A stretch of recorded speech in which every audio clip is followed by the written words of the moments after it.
தேவனே நான் உமதண்டையில் இன்னும் நெருங்கிச் சேர்வதே என் நாவல் பூமியில். Praise the Lord. கர்த்தரும் இரட்சகருமாகிய இயேசு கிறிஸ்துவின் இனிதான நாமத்தினாலே இந்த 32வது நாள் ஜெபத்திலே இணைந்திருக்கிற தேவ பிள்ளைகள் எல்லாரையும் அன்பாய் வாழ்த்துகிறேன்.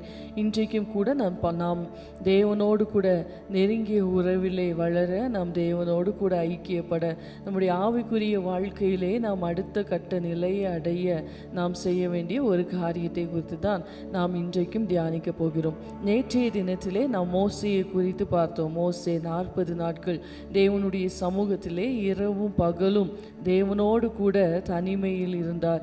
தேவன் அவருக்கு தம்முடைய கற்பனைகளை எல்லாம் வெளிப்படுத்தினார் என்று சொல்லி நாம் பார்த்தோம். அதே போல தான் இன்றைக்கும் நாம் இயேசுவானவருடைய 40 நாட்கள் உபவாசத்தை குறித்து நாம் பார்க்க போகிறோம். பிரியமானவர்களே, இயேசு இந்த உலகத்திலே தம்முடைய ஊழியத்தை துவங்குவதற்கு முன்பதாக இயேசு ஞான ஸ்நானம் பெற்று கரையேறுகையில் வானம் அவருக்கு திறக்கப்பட்டது. பரிசுத்த ஆவியானவர் ரூபம் கொண்டு புறாவை போல அவர் மேல் இறங்கினார் என்றெல்லாம் சொல்லி நாம் நன்றாக அறிவோம்.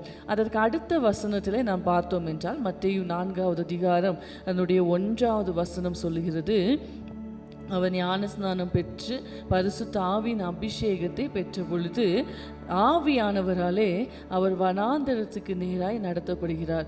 ஆவியானவராலே வனாந்தரத்துக்கு கொண்டு போகப்படுகிறார்.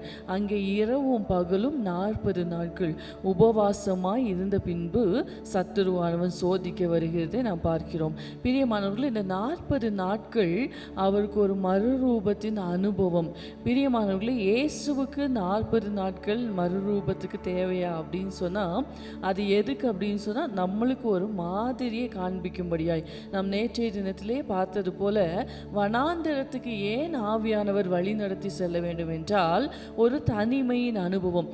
இன்றைக்கு நாம் உபவாச நாட்களில் கூட நல்லா நம்ம சாப்பிடாம இருப்போம், அது உண்மைதான்.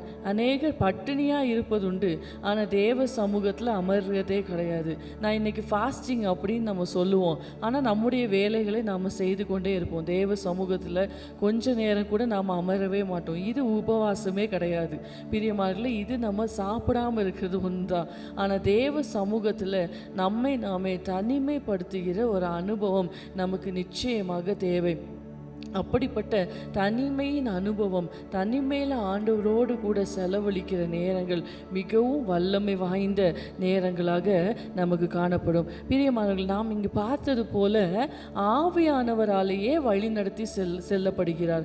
அப்படியானால் இதை கர்த்தர் நம்மிடத்திலே பெரிதும் எதிர்பார்க்கிறார். இந்த உலகத்திலிருந்து நம்மை பிரித்து கொஞ்ச நேரமாகிலும் நாம் ஆண்டவர் சமூகத்தில் அமர்கிறதை, தனிமைப்படுத்துகிறதை, அவருடைய சமூகத்தில் நாம் உபவாசித்து ஜெபிக்கிறதை கர்த்தர் பார்க்கிறார். கர்த்தர் அதை ரொம்ப விரும்புகிறார். இந்த உலகத்தை நாம் ஜெயிக்க பாருங்கள், அந்த உபவாசம் முடிந்த உடனே சத்துருவானவன் சோதிக்க வருகிறான். 3 விதமான சோதனைகளை வைக்கிறான். எல்லாவற்றிலும் அவருடைய வார்த்தையை கொண்டு இயேசுவானவர் ஜெயம் பெறுகிறதை நாம் பார்க்கிறோம். அப்படியானால் நாம் உபவாசிக்கிறவர்களாக, தேவனுடைய சமூகத்திலே தனித்து இருக்கிறவர்களாக, தேவனுடைய வல்லமையை பெற்றுக்கொள்கிறவர்களாக நாம் காணப்படும் போது நமக்கு எதிரிடையாய் வருகிற சத்துருவினுடைய எல்லா சவால்களையும் எல்லா சோதனைகளையும் நம்மாலே ஜெயிக்க முடியும்.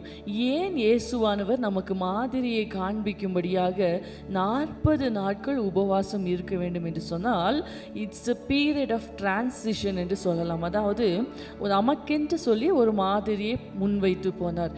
நாமும் சில நாட்கள் நம்முடைய ஜெபத்திற்கென்று நாம் ஒதுக்கி வைத்து நம்முடைய மொபைல் ஃபோன் எல்லாம் ஆஃப் பண்ணிட்டு, உபவாசம் என்று சொல்வது வெறும் பட்டினியாக இருக்கிறது மாத்திரமல்ல, ஆண்டவருக்கென்று சில காரியங்களை ஒதுக்கி வைத்து தேவ சமூகத்தில் நம்மை தாழ்த்தி நம்மை ஒடுக்கி நாம் அமருகிறது தான் உபவாசம். அது ஒரு தாழ்மையை குறிக்கிறது. நம்ம ஆண்டவருடைய சமூகத்தில் நம்மை தாழ்த்தி நம்ம ஜெபிக்கிறது பேர் தான் உபவாசம், இல்லையா? அது நம்மை மறுரூபப்படுத்துகிறது. நம்முடைய ஆவிக்குரிய வளர்ச்சிக்கும் நம்முடைய ஆவிக்குரிய வாழ்க்கையில் ஒரு மாற்றத்திற்கும் அது வித்தாக அமைகிறது. இன்றைக்கு நமக்கு பயன்பட வேண்டும் என்று சொல்லி நிறைய ஆசை இருக்குது, இல்லையா? ஆனால் பயன்படுகிற காலத்துக்கு முன்னாடி there's a time for preparation. அதாவது ஆண்டவர் யாரையுமே ப்ரிப்பேர் பண்ணாமல் பயன்படுத்துகிறதே இல்லை. நம்மை பயன்படுத்த துவங்குவதற்கு முன்பதாக, நம்ம இந்த உலகத்துக்கு முன்பதாக வெளிச்சம் போட்டு காட்டுவதற்கு முன்பதாக, இந்த உலகத்திலே நம்மை பிரகாசிக்க வைக்கிறதற்கு முன்பதாக ஆவியானவர் நம்மை தயார்படுத்துவதற்கென்று ஒரு காலத்தை எடுத்துக்கொள்கிறார். அது நம்முடைய சோதனைகளின் வாயிலாக கூட இருக்கலாம்.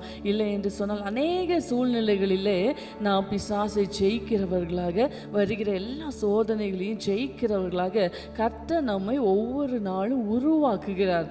எனவே தான் இந்த 40 நாட்கள் எதை குறிக்கிறது என்றால் ஒரு ப்ரிப்பரேஷன் பீரியட், ஒரு தயார்படுத்துகிற காலத்தை இது குறிக்கிறது. பாருங்கள், இயேசுவானவர் 3 சோதனைகளையும் அழகாக ஜெயிக்கிறார் இல்லையா? ஒரு சோதனையில் கூட அவர் கொஞ்சம் கூட இடறுகிறதை நம்ம பார்க்கவே முடியாது.